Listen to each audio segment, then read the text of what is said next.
please do everything you can to get the impeachment, to get the hearings, and let us know that you're doing that. I'm having trouble recruiting people locally to the Democrats because they are so upset that they don't see enough action out of Washington.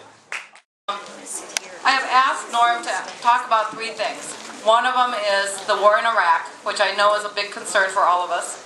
The second thing is we have a petition with about 900 Jefferson County signatures on it from petitions that were signed at Sicko, the movie Sicko, and so address healthcare. And the third thing is something that Norm knows quite well, is environment and climate change. So 2006, I got over 70% in Jefferson County, and I want to say thank you. That you gave me and have given me, and my votes have gone up here, which we, first of all, you know, if Al Gore had been elected president, I think he was elected president, we would have never done this war in Iraq, and we would, you know, and we would also, I think, would have picked up on 9/11, maybe able to prevent 9/11. So, for God's sakes, we've got to elect a Democratic president in 2008. We've got to pull together behind the nominee of the party and make sure we elect him. They knew there were conflicts in the information, as if a lot of the things like the are you listening, Dems? Hey, Dems, show Dems. Are you listening, Dems? Hear the voice of the people. And the biggest part of the failure here is the failure of the Maliki government to do any of the benchmarks that were laid out in the Baker-Hamilton report. We've asked them on the Constitution, and they haven't done any of these things. So at some point, it's going to be their situation to resolve among themselves.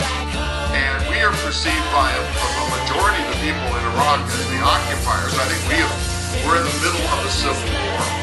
And so I think at this juncture, that when we're spending $12 billion a month and we're borrowing all the money to do it, that a phased withdrawal is in everybody's best interest. Since we've got to Iraq, we might as well talk about the impeachment thing. It is, you know,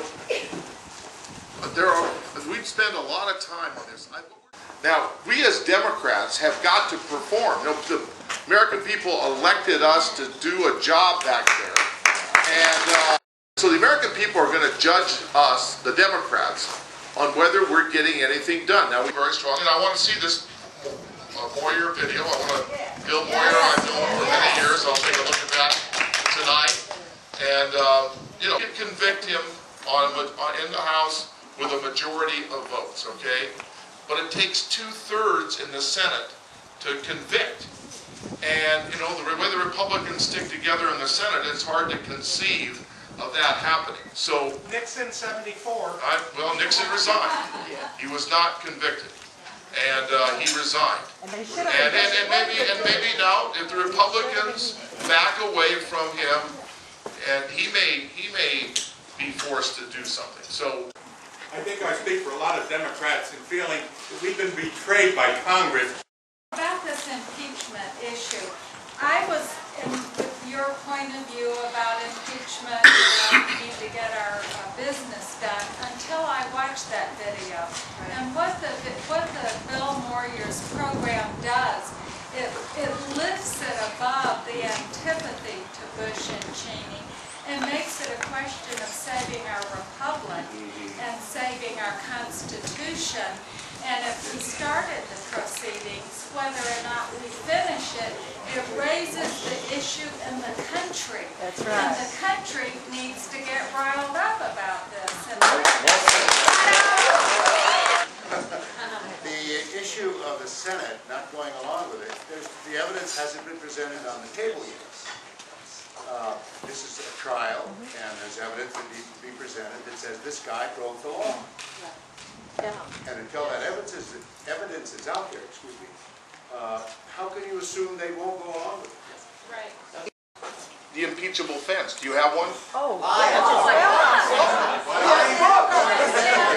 But what are you going to do when you got Alberto Gonzalez sitting over there?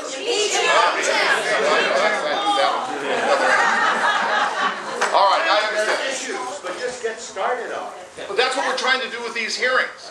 Okay, we're not gonna argue tonight. Hey, my son just got appointed to be, I'm not gonna celebrate it for 5 minutes, okay? Yes, sir. This claim of executive privilege that Bush is stopping testimony before Leahy and Conyers seems to be interfering with your plan to not impeach Bush, but just to... Well, that'll go to the courts. We'll take that to the federal courts, and hopefully the courts will stand up now with this new court. They have a majority, 5-4. But remember with Nixon, it was 9-0 on these issues. So we hope the court will do the right thing and sustain Congress's right to have that information, to be able to subpoena that information. That's something we're pushing forward on that.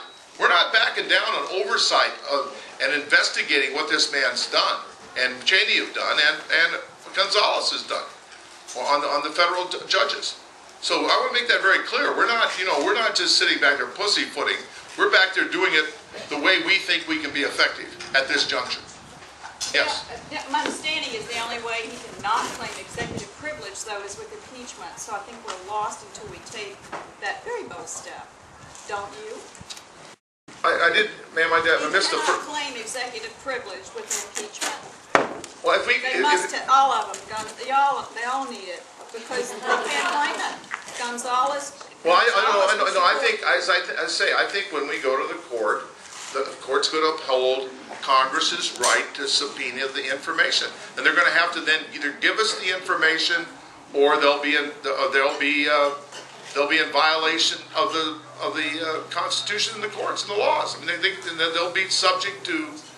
What would they be subject to? Impeachment? It would definitely be. And I can talk to Pelosi and Hoyer, and I'm sure members are going to be doing this after this is why we have the August recess. We come home. It isn't a vacation. You come home and talk to your constituents. You think this is fun? Okay. It is. Of course I love That there's concern that the administration will cook up some kind of a terrorist scare and not hold the elections. Oh, that isn't going to happen. Well, I want to know, what will the Congress do, what will the governors do if they try that stuff? Good question. Well, that isn't going to happen. That's just not going to happen. President Bush will follow the results of the election. But he has to not hold the election. God. Well, that's not going to happen.